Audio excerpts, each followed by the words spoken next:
Machine embroidery ಮಾಡುವಾಗ ಯಾವ ರೀತಿ ಪಟ್ಟಿನ ಹೊಲ್ಕೋಬೇಕು ಅಂತ ಈ ವಿಡಿಯೋದಲ್ಲಿ ತೋರಿಸ್ದೆ. ಈ ಬ್ಲೌಸ್ನ ಮುಂಭಾಗನ ನಾನು ಪ್ರಿನ್ಸಸ್ ಕಟ್ ಮಾಡಿ ಹೊಲಿದಿದ್ದೆ. ಅದ್ರ ವಿಡಿಯೋನೂ ಕೂಡ ಆಲ್ರೆಡಿ ಹಾಕಿದ್ದೆ. ಇನ್ನೊಂದು ಸರ್ತಿ ಬೇಕಾದರೆ ಮೇಲೆ ಐ ಬಟನ್ನಲ್ಲಿ ಕೂಡ ಉಂಟು, ಮತ್ತು ಕೆಳಗಡೆ ಡಿಸ್ಕ್ರಿಪ್ಷನ್ ಬಾಕ್ಸ್ನಲ್ಲಿ ಕೂಡ ಹಾಕಿದ್ದೆ. ಇನ್ನೊಂದು ಸರ್ತಿ ವಿವರವಾಗಿ ನೋಡ್ಕೊಳ್ಳಿ. ಈಗ ಹಿಂಭಾಗನ ಫಸ್ಟ್ ರೆಡಿ ಮಾಡ್ಕೊಳ್ಳೋಣ. ಇದು ಲೈನಿಂಗ್ ಬಟ್ಟೆಯ ಮೇಲ್ಗಡೆ ಮೈ, ಇದು ಈ ಸಾರಿ ಬಟ್ಟೆಯ ಮೇಲ್ಗಡೆ ಮೈ, ಮತ್ತೆ ಈ ಲೈನಿಂಗ್ ಬಟ್ಟೆದು ಕೂಡ ಇದು ಮೇಲ್ಗಡೆ ಮೈ ಆಗತ್ತೆ. ಅಂದ್ರೆ ನಾವು ಈಗ ಈ ರೀತಿ ಇಟ್ಟು ನಂತರ ಉಲ್ಟಾ ಮಾಡಿ ಹೊಲಿದಾಗ ಈ ಟಕ್ಸ್ ಮೇಲ್ಗಡೆ ಬಂದ್ರೆ ನಮ್ಗೆ ಹೊಲಿಲಿಕ್ಕೆ ಸುಲಭ ಆಗತ್ತೆ. ಹಾಗಾಗಿ ಈ ಟಕ್ಸ್ ಮಾರ್ಕ್ ಮಾಡ್ಕೊಂಡಿದೀವಲ್ವ, ಈ ಭಾಗದ ಮೇಲೆ ಸಾರಿ ಬಟ್ಟೆಯ ಮೇಲ್ಗಡೆ ಮೈ ಭಾಗ ಬರೋ ಹಾಗೆ ಹೀಗೆ ತುದಿಗೆ ಇಟ್ಬಿಟ್ಟು ಕೆಳಗಡೆಯಿಂದ ಅರ್ಧ ಇಂಚ್ ಅಗಲಕ್ಕೆ ಒಂದು ಸ್ಟ್ರೇಟ್ ಆದ ಹೊಲಿಗೆನ ಹಾಕಬೇಕು.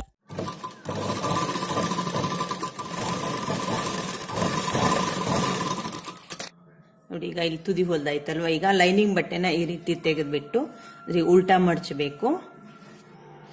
ಈ ರೀತಿ ಮಡಚಿ ಆದಷ್ಟು ತುದಿಗೇನೆ ಹೊಲಿತಾ ಹೋಗ್ಬೇಕು.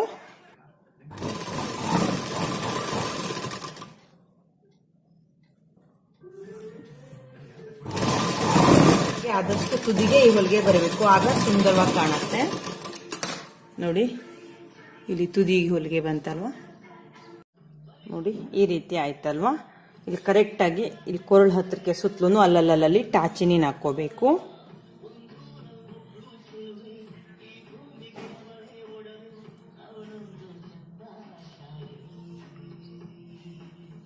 ಈಗ ಟಾಚಿನಿ ಅಟ್ಯಾಚ್ ಮಾಡ್ಕೊಂಡಾಗಿದೆ. ಈಗ ಇಲ್ಲಿ ಆದಷ್ಟು ತುದಿಗೆ ಒಂದು ಹೊಲಿಗೆನ ಹಾಕೊಳ್ಳಿ. ಇದರಿಂದ ಲೈನಿಂಗ್ ಬಟ್ಟೆನ ಸಾರಿ ಬಟ್ಟೆಗೆ ಅಟ್ಯಾಚ್ ಮಾಡ್ಕೊಂಡಾಗ ಆಗುತ್ತೆ. ಹೊಲ್ದಾದ್ಮೇಲೆ ಟಾಚಿನಿನ ತೆಗೀರಿ. ಈ ಎಕ್ಸ್ಟ್ರಾ ಇರೋ ಸಾರಿ ಬಟ್ಟೆನ ಕಟ್ ಮಾಡ್ಕೋಬೇಕು. ಕರೆಕ್ಟ್ ಆಗಿ ಲೈನಿಂಗ್ ಬಟ್ಟೆ ಸಮಾನೆ ಬರೋ ಹಾಗೆ ಕಟ್ ಮಾಡ್ಕೊಳ್ಳಿ.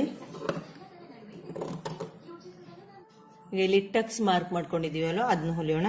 ಕರೆಕ್ಟ್ ಆಗಿ ಮಧ್ಯದ ಮಾರ್ಕ್ ಮೇಲೆ ಹಿಂಗ್ ಮಡ್ಚ್ಕೊಳ್ಳಿ. ಈಗ ಈ ಮಾರ್ಕ್ನವರೆಗೆ ಕ್ರಾಸ್ ಆಗಿ ಹೊಲಿರಿ.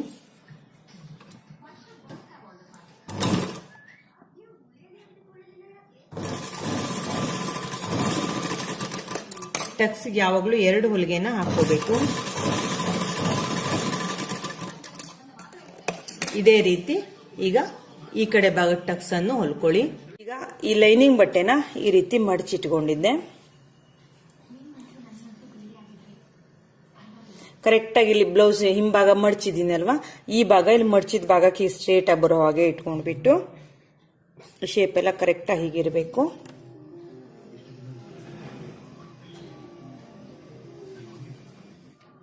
ಕರೆಕ್ಟ್ ಆಗಿ ಈ ಶೇಪ್ ಮೇಲೆ ಚಾಕ್ನಿಂದ ಹೀಗೆ ಮಾರ್ಕ್ ಮಾಡ್ಕೊಳ್ಳಿ.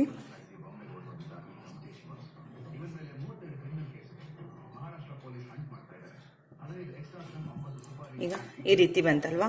ನಮಗೆ ಮೆಷಿನ್ ಎಂಬ್ರಾಯ್ಡ್ರಿ ಮಾಡುವಾಗ ನಾವು ಯಾವುದೇ ರೀತಿ ಕಟ್ ಅಂದ್ರೆ ಎಂಬ್ರಾಯ್ಡ್ರಿ ಫ್ರೇಮ್ ಅನ್ನು ಹಾಕಬೇಕಾದ ಅವಶ್ಯಕತೆ ಬರಲ್ಲ. ಇದಕ್ಕೇನೆ ಗಮ್ ಕ್ಯಾನ್ವಾಸ್ ಹಾಕಿ ಹೊಲ್ದ್ಬಿಟ್ರೆ ಡೈರೆಕ್ಟ್ ಆಗಿ ಮಾಡಬಹುದು. ಅದನ್ನ ನಾನು ನಿಮ್ಮ ಮುಂದಿನ ವಿಡಿಯೋದಲ್ಲಿ ತೋರಿಸ್ತೆ. 1.5 ಇಂದ 2 ಇಂಚ್ ಅಗಲಕ್ಕೆ ಸೇಮ್ ಈ ಶೇಪ್ ಇದೆಯಲ್ವಾ, ಇದೇ ಶೇಪ್ ನಲ್ಲೇ ಮಾರ್ಕ್ ಮಾಡ್ಕೊಳ್ಳಿ. ಅಂದ್ರೆ ಸಾಧಾರಣ ಎಂಬ್ರಾಯ್ಡ್ರಿ ಇಷ್ಟು ಜಾಗದೊಳಗೆ ಕಂಪ್ಲೀಟ್ ಆಗತ್ತೆ. ಈ ರೀತಿ ಅಲ್ಲಲ್ಲಿ 2 ಇಂಚ್ ಅಗಲಕ್ಕೆ ಹೀಗೆ ಮಾರ್ಕ್ ಮಾಡ್ಕೊಂಡ್ಬಿಟ್ಟು ಶೇಪ್ ಕೊಟ್ಕೊಳ್ಳಿ. ಮಾರ್ಕ್ ಮಾಡ್ಕೊಂಡಲ್ಲಿ ಈ ರೀತಿ ಗೆರೆ ಎಳೆದಿದ್ದೆ. ಇದ್ರ ಮೇಲೇನೆ ಕರೆಕ್ಟಾಗಿ ಕಟ್ ಮಾಡಿ.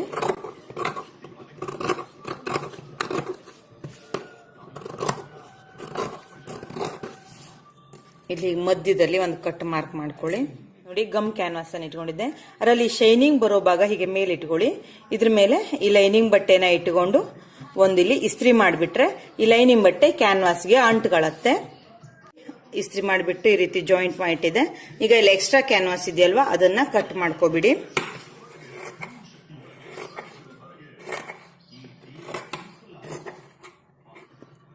ಇಲ್ಲಿ ಒಂದು 1/4 ಇಂಚ್ ಅಗಲಕ್ಕೆ ಈ ರೀತಿ ಮಡ್ಚ್ಕೊಂಡು ಬಿಟ್ಟು ಆದಷ್ಟು ತುದಿಗೆ ಒಂದು ಹೊಲಿಗೆನ ಪೂರ್ತಿ ಹೊಲ್ಕೊಳ್ಳಿ.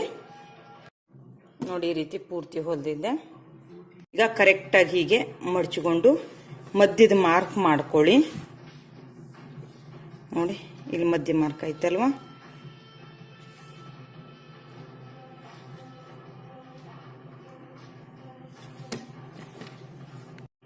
ಈಗ ಈ ಮಧ್ಯ ಮಾರ್ಕಿಂದ ಈ ಕಡೆ 2.25 ಇಂಚು ಮತ್ತೆ ಈ ಕಡೆ 2.25 ಇಂಚಿಗೆ ಮಾರ್ಕ್ ಮಾಡ್ಕೊಡಿ. ಯಾಕೆ ಅಂದ್ರೆ ಅಲ್ಲಿ ನಾವು ಕೊರಳಲ್ಲೂ ಕೂಡ 2.25 ಇಂಚಿಗೆನೆ ಮಾರ್ಕ್ ಮಾಡಿದ್ವಿ. ನೀವು ಇಲ್ಲಿ 2.5 ಅಲ್ಲಿ ಬ್ಲೌಸಿನ ಕೊರಳು ಕಟ್ ಮಾಡುವಾಗ 2.5 ಇಂಚಿಗೆ ಮಾರ್ಕ್ ಮಾಡಿದ್ರೆ ಇಲ್ಲೂ ಕೂಡ 2.5 ಇಂಚಿಗೆ ಮಾಡಬೇಕಾಗತ್ತೆ. ಬ್ಲೌಸ್ನ ಮೇಲ್ಗಡೆ ಮೈನ ಹೀಗೆ ಕೆಳಗಿಟ್ಬಿಟ್ಟು ಈ ಮಾರ್ಕ್ ಇದೆಯಲ್ಲ ಇದ್ರ ಮೇಲೆ ಕರೆಕ್ಟಾಗಿ ಇಟ್ಕೊಳ್ಳಿ. ಮತ್ತೆ ಟಾಚೆನಿನ ಹಾಕೊಳ್ಳಿ. ಅದೇ ರೀತಿ ಈ ಕಡೆನೂ ಕೂಡ ಹೀಗೆ ಇಟ್ಕೊಂಡ್ಬಿಟ್ಟು ಟಾಚೆನಿನ ಹಾಕೊಳ್ಳಿ. ಮತ್ತೆ ಇಲ್ಲಿ ಬ್ಲೌಸ್ನಲ್ಲಿ ಮಧ್ಯ ಮಡ್ಚಿದ ಮಾರ್ಕ್ ಇದೆಯಲ್ವಾ ಅದನ್ನ ಇಲ್ಲಿ ಮಧ್ಯದ ಮಾರ್ಕ್ ಇದೆಯಲ್ವಾ ಅದ್ರ ಮೇಲೇನೆ ಇಟ್ಕೊಬಿಟ್ಟು ಒಂದು ಟಾಚೆನಿನ ಹಾಕೊಳ್ಳಿ.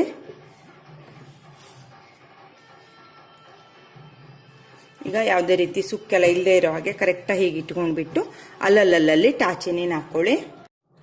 ಈಗ ಇಲ್ಲಿ ಒಂದು 1/4 ಇಂಚ್ ಅಗಲಕ್ಕೆ ಪೂರ್ತಿ ಶೇಪ್ನಲ್ಲೇನೆ ಹೊಲಿಗೆನ ಹಾಕೊಳ್ಳಿ. ಇಲ್ಲಿ ಹೊಲ್ದಿಟ್ಕೊಂಡಿದ್ದೆ. ಈಗ ಕರೆಕ್ಟಾಗಿ ಈ ಮಧ್ಯದ ಭಾಗ ಇದೆಯಲ್ವಾ ಅದನ್ನ ಇಲ್ಲಿ ಈ ಭಾಗ ಸರ್ತಾನೆ ಕಟ್ ಮಾಡ್ಕೊಬಿಡಿ.